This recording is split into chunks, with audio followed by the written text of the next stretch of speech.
बघा आता महाराष्ट्राचा इतिहास आपण बघत आहे पार्ट वन पार्ट 2 पार्ट 3 जिओग्राफीमधील जे काही महत्त्वाचे टॉपिक आहे ते कंप्लीट केले. त्यासोबतच आपण महाराष्ट्राचा इतिहास पण टॉपिक पूर्ण कव्हर करण्याचा प्रयत्न करूया.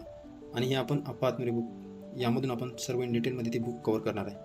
जर वाचायचा कंटाळा आला ते बुक तर व्हिडिओ तुम्ही रेफर करू शकता बिनधास्तपणे.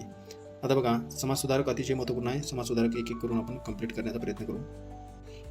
आता प्रश्न पहिला आहे कंबाईन ग्रुप सी मध्ये 2026 आलेला. खालील वर्णावरून समाजसुधारक ओळखावं लागते आपल्याला. ज्ञानप्रकाश हे मराठी उत्तरपत्र काढणारे कोण आहेत?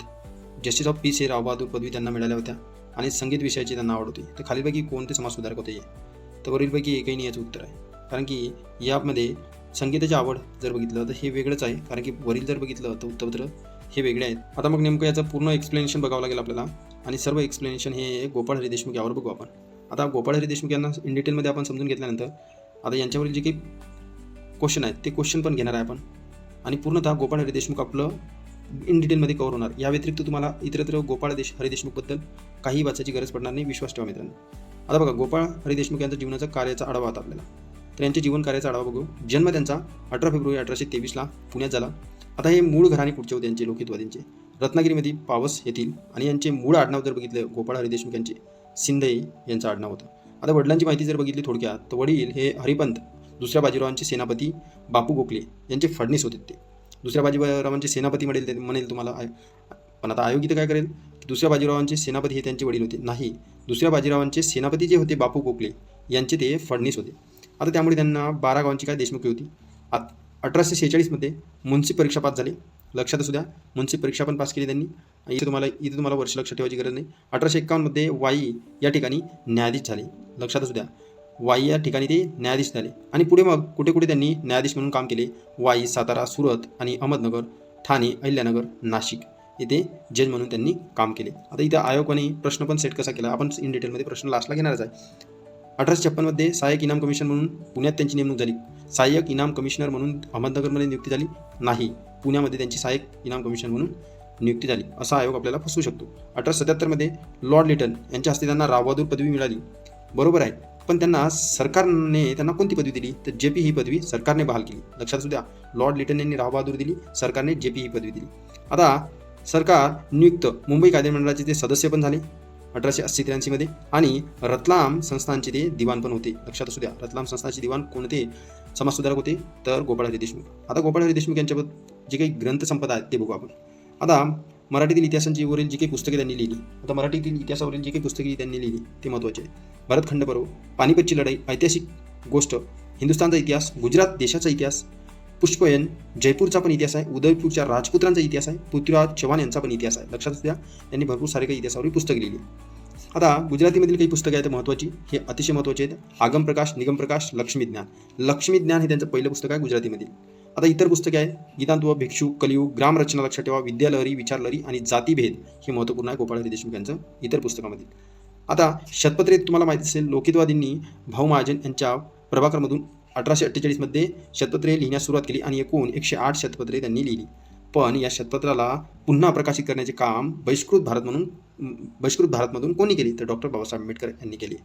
आता इन डिटेलमध्ये आपण 5 मिनिटात यांची इन डिटेलमध्ये माहिती बघितली गोपाळ हरी देशमुख यांची. आता ही माहिती आपण कितपत ग्रास्प केली त्वरित आपल्याला कळेलच, कारण की प्रश्न टॉपिक झाल्यानंतर घेणं अतिशय महत्त्वाचं आहे. कारण की माइंड आपला थेरी वाचून राहतो आणि परीक्षेमध्ये आपल्याला येतात MCQ क्वेश्चन्स, तर थोडंसं स्टेबल व्हायला वेळ लागते. म्हणून आतापासूनच आपण टॉपिक झाल्यानंतर प्रश्नाचा सराव करणं अतिशय महत्त्वाचं आहे. याला इझी घेऊ नका तुम्ही. गोपाळ हरी देशमुख लोकहितवादी यांचे मूळ घराणे कोणत्या जिल्ह्यातील होते? लक्षात असू द्या, कोणत्या जिल्ह्यातील होते? रत्नागिरी जिल्ह्यातील, पावस येथील. आता गोपाळ हरी देशमुख लोकहितवादी यांचे मूळ आडनाव काय होते? शिंदे.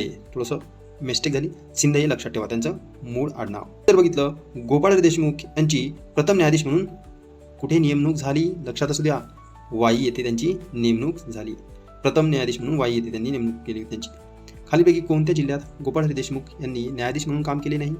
तर कोणत्या जिल्ह्यामध्ये गोपाळ हरी देशमुख यांनी न्यायाधीश म्हणून काम केले नाही म्हणते? सातारा, सुरतमध्ये केले, नाशिकमध्ये केले, अहमदनगरमध्ये केले, वाईमध्ये केले, पण नागपूरमध्ये केले नाही. लक्षात असू द्या, नाशिकमध्ये केले पण नागपूरमध्ये त्यांनी काम केले नाही. अशा पद्धतीने आयोग आपल्याला फसवू शकतो.